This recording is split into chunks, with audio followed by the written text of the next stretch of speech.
High command ಬಳಿ BY Vijayendra ಪ್ರಸ್ತಾಪವನ್ನು ಮಾಡಿದ್ದಾರೆ. ಆ ವಿಚಾರ ಈಗ ಎಕ್ಸ್ಕ್ಲೂಸಿವ್ ಆಗಿ ನಮಗೆ ಲಭ್ಯ ಆಗಿದೆ. BSY ವಿಜಯೇಂದ್ರ ಅವರಿಗೆ ಕೆಲ ಕಿವಿ ಮಾತುಗಳನ್ನು ಕೂಡ ಹೇಳಿದ್ದಾರೆ. ಈಗ ಬಿಜೆಪಿ ರಾಜ್ಯಾಧ್ಯಕ್ಷರಾಗಿರುವಂಥ BY ವಿಜಯೇಂದ್ರ ಪಕ್ಷ ಸಂಘಟನೆಯ ಜೊತೆಗೆ ಎಲ್ಲರನ್ನೂ ಕೂಡ ಒಮ್ಮತದಿಂದ ತೆಗೆದುಕೊಂಡು ಹೋಗೋದು ದೊಡ್ಡ ಸವಾಲಾಗಿದೆ.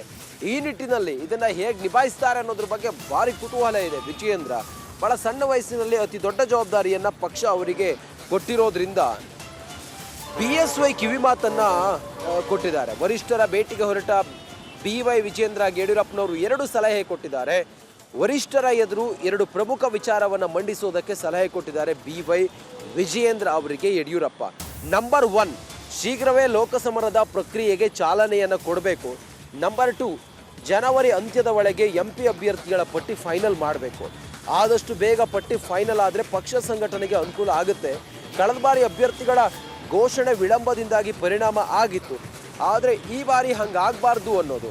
ವಿಧಾನಸಭಾ ಚುನಾವಣೆಯಲ್ಲಿ ಅಭ್ಯರ್ಥಿಗಳ ಹೆಸರನ್ನು ಫೈನಲ್ ಮಾಡಿದೆ, ಯಾವ ಕ್ಷೇತ್ರಕ್ಕೆ ಯಾವ ಅಭ್ಯರ್ಥಿ ಅನ್ನೋದನ್ನು ಹೆಸರು ಫೈನಲ್ ಮಾಡದೆ ರಾಜ್ಯದಲ್ಲಿ BJP ಹೇಳ ಹೆಸರಿಲ್ಲದಂತಾಗಿತ್ತು. ಆದರೆ ಈಗ ಅಗೈನ್ ಅದೇ ರೀತಿ ತಪ್ಪಾಗಬಾರ್ದು. ವಿಜಯೇಂದ್ರ ಡೆಲ್ಲಿಗೇನು ಹೈಕಮಾಂಡ್ ಭೇಟಿಗೆ ಹೋಗ್ತಾ ಇದ್ದಾರೆ. ಈ ಸಂದರ್ಭದಲ್ಲಿ ಈ ವಿಚಾರವನ್ನು ಹೈಕಮಾಂಡ್ ಮುಂದೆ ಪ್ರಸ್ತಾಪ ಮಾಡಿ ಈ 2 ಕಿವಿ ಮಾತನ್ನು ಯಡಿಯೂರಪ್ಪನವರು ವಿಜಯೇಂದ್ರ ಅವರಿಗೆ ಹೇಳಿ ಅದನ್ನು ಅವರು ಹೈಕಮಾಂಡ್ ಮುಂದೆ ಪ್ರಸ್ತಾಪ ಮಾಡಿ ಲೋಕಸಭಾ ಚುನಾವಣೆ ಗೆಲ್ಲುವ ಒಂದು ಲೆಕ್ಕಾಚಾರ ಇದಾಗಿದೆ.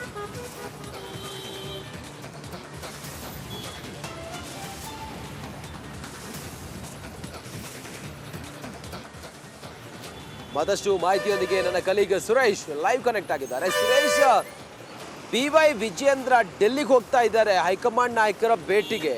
ಯಡಿಯೂರಪ್ಪನವರು ಕೆಲ ಸಲಹೆಗಳನ್ನು ಮತ್ತೆ ಕಿವಿ ಮಾತನ್ನು ಕೂಡ ಕೊಟ್ಟಿದ್ದಾರೆ ಅನ್ನೋದು. ಸದ್ಯಕ್ಕೆ ಏನು ಹೇಳಿದ್ದಾರೆ ಯಡಿಯೂರಪ್ಪನವರು, ಮತ್ತೆ ಈ ಡೆಲ್ಲಿ ಭೇಟಿ ಎಷ್ಟು ಮಹತ್ವವನ್ನು ಪಡೆದುಕೊಳ್ಳುತ್ತೆ ಅಂತ ಸುರೇಶ್?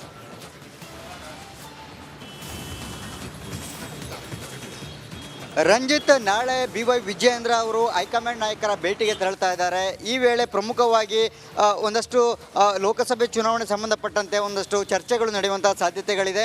ಈಗಾಗಲೇ BY ವಿಜಯೇಂದ್ರ ಅವರು ಹೈಕಮಾಂಡ್ ವರಿಷ್ಠರ ಭೇಟಿಗೂ ಮುನ್ನವೇ ತಂದೆಯವರಾದಂತಹ BS ಯಡಿಯೂರಪ್ಪನವರು BY ವಿಜಯೇಂದ್ರ ಅವರಿಗೆ ಒಂದಷ್ಟು ಸಲಹೆಗಳನ್ನು ಕೊಟ್ಟಿರ್ತಕ್ಕಂಥದ್ದು.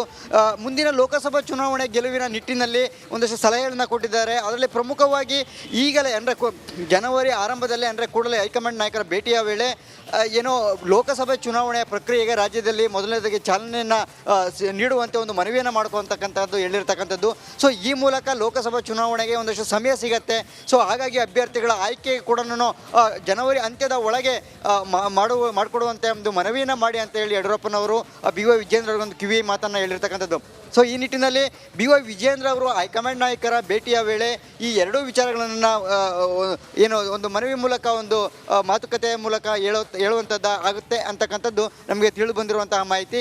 ಸೊ ಈ ಮೂಲಕ BY ವಿಜಯೇಂದ್ರ ಅವರು ಹೈಕಮಾಂಡ್ ನಾಯಕರಿಗೆ ಒಂದು ಈ ಮನವಿಯನ್ನು ಮಾಡಿದ ಮೇಲೆ ಅವರು ಸಮ್ಮತಿಯನ್ನು ಸೂಚಿಸಿದ್ದೆ. ಆದರೆ ಬರುವ ಅಂದರೆ ವಿಜಯೇಂದ್ರ ಅವರು ಬರ್ತಿದ್ದಂತೆಯೇ ರಾಜ್ಯ BJPಯಲ್ಲಿ ಒಂದಷ್ಟು ಆಕ್ಟಿವ್ ಆಗುವಂತಹ ಸಾಧ್ಯತೆಗಳು ಹೆಚ್ಚಾಗಿರ್ತಕ್ಕಂಥದ್ದು. ಜೊತೆಗೆ ಲೋಕಸಭಾ ಚುನಾವಣೆಗೆ ಪ್ರಕ್ರಿಯೆಗೆ ರಾಜ್ಯದಲ್ಲಿ BY ವಿಜಯೇಂದ್ರ ಅವರಿಗೆ ಚಾಲನೆ ನೀಡೋದಕ್ಕೆ ಓಕೆ, ನೀವು ಶುರು ಮಾಡ್ಕೊಳ್ಳಿ, ಚುನಾವಣೆ ಪ್ರಕ್ರಿಯೆಗೆ ಸಂಬಂಧಪಟ್ಟಂತೆ ಎಲ್ಲ ರೀತಿಯ ತಯಾರಿಯನ್ನು ಮಾಡ್ಕೊಳ್ಳಿ ಅಂತ ಹೇಳಿದ್ದೇ ಆಗಿದ್ದರೆ ಖಂಡಿತವಾಗ್ಲೂ BJPಯಲ್ಲಿ ರಾಜಕೀಯ ಚಟುವಟಿಕೆಗಳು ಗರಿಯದಿರೋಕ್ಕೆ ಶುರುವಾಗುತ್ತೆ. ಜೊತೆಗೆ ರಾಜ್ಯ BJP ಘಟಕದ ಪದಾಧಿಕಾರಿಗಳನ್ನು ಕೂಡ ಈಗ ಮುಂದಿನ ಲೋಕಸಭಾ ಚುನಾವಣೆ ನಿಟ್ಟಿನಲ್ಲಿ ಬದಲಾವಣೆಗೆ ಈಗಾಗಲೇ BY ವಿಜಯೇಂದ್ರ ಅವರು ಮುಂದಾಗಿರ್ತಕ್ಕಂಥದ್ದು. ಇದು ಸಹ ಒಂದು ಸಹಜ ಪ್ರಕ್ರಿಯೆ, ರಾಜ್ಯಾಧ್ಯಕ್ಷರು ಬದಲಾದಂಥ ಸಂದರ್ಭದಲ್ಲಿ ಮಾಡುವಂಥದ್ದು. ಸೊ ಈ ಮೂಲಕ ಈಗ BY ವಿಜಯೇಂದ್ರ ಅವರು ಕೂಡ ಈಗಾಗಲೇ ಹೈಕಮಾಂಡ್ ನಾಯಕರಿಗೆ ಪಟ್ಟಿಯನ್ನು ಕೂಡ ಕಳಿಸಿದ್ದಾರೆ. ಸೊ ಅದಕ್ಕೆ ಇನ್ನೇನು ಅಂದರೆ ಒಂದು ಮೌಖಿಕವಾಗಿ ಓಕೆ ಅಂತ ಹೇಳ್ತಾರೆ. ಅದು ಹೇಳ್ತಿದ್ದಂತೆ ರಾಜ್ಯದ ಬಂದು ಆ ಪದಾಧಿಕಾರಿಗಳ ಬದಲಾವಣೆ ಸಂಬಂಧಪಟ್ಟಂಥ ಒಂದು ಪಟ್ಟಿ ಕೂಡ ಅನೌನ್ಸ್ ಆಗುತ್ತೆ. ಇದು ಒಟ್ಟಾರೆಯಾಗಿ ಹೈಕಮಾಂಡ್ ನಾಯಕರ ಭೇಟಿ ವೇಳೆ ಪ್ರಮುಖವಾಗಿ 2-3 ವಿಚಾರಗಳು ಚರ್ಚೆಗೆ ಬರುತ್ತೆ.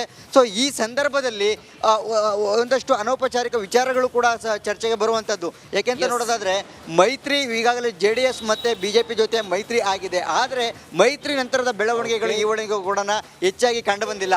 ಸೊ ಹೀಗಾಗಿ ಆ ಮೈತ್ರಿ ಸೀಟು ಹಂಚಿಕೆ ಕೂಡ ಫೈನಲ್ ಆಗಬೇಕಾಗಿದೆ, ಕ್ಷೇತ್ರಗಳು ಕೂಡ ಅವರಿಗೆ ಹಂಚಬೇಕಾಗಿದೆ. ಸೊ ಈ ಮೂಲಕ ಒಂದಷ್ಟು ಗೊಂದಲಗಳು, ವದಂತಿಗಳು ಏನಿದೆ ಇವೆಲ್ಲದಕ್ಕೂ ಕೂಡ ತೆರೆ ಎಳಿಬೇಕಾಗಿದೆ. ಸೊ ಈಗ ಹೀಗಾಗಿ ಈ ವಿಚಾರವನ್ನು ಕೂಡ ಹೈಕಮಾಂಡ್ ನಾಯಕರ ಬಳಿ BY ವಿಜಯೇಂದ್ರ ಪ್ರಸ್ತಾಪ ಮಾಡುವಂತಹ ಸಾಧ್ಯತೆಗಳು ಇದೆ. ಒಟ್ಟಾರೆಯಾಗಿ ಹೈಕಮಾಂಡ್ ನಾಯಕರ ಬಳಿ BY ವಿಜಯೇಂದ್ರ ಅವರು ಮಾಡುವಂತಹ ಮನವಿಗಳಿಗೆ ಹೈಕಮಾಂಡ್ ನಾಯಕರು ಎಷ್ಟರ ಮಟ್ಟಿಗೆ ಸಮ್ಮತಿಯನ್ನು ಸೂಚಿಸ್ತಾರೆ ಮತ್ತೆ ಅದಾದ ನಂತರ ಥ್ಯಾಂಕ್ ಯು ಸುರೇಶ್ ನಿಮ್ಮೆಲ್ಲ ಮಾಹಿತಿಗೆ.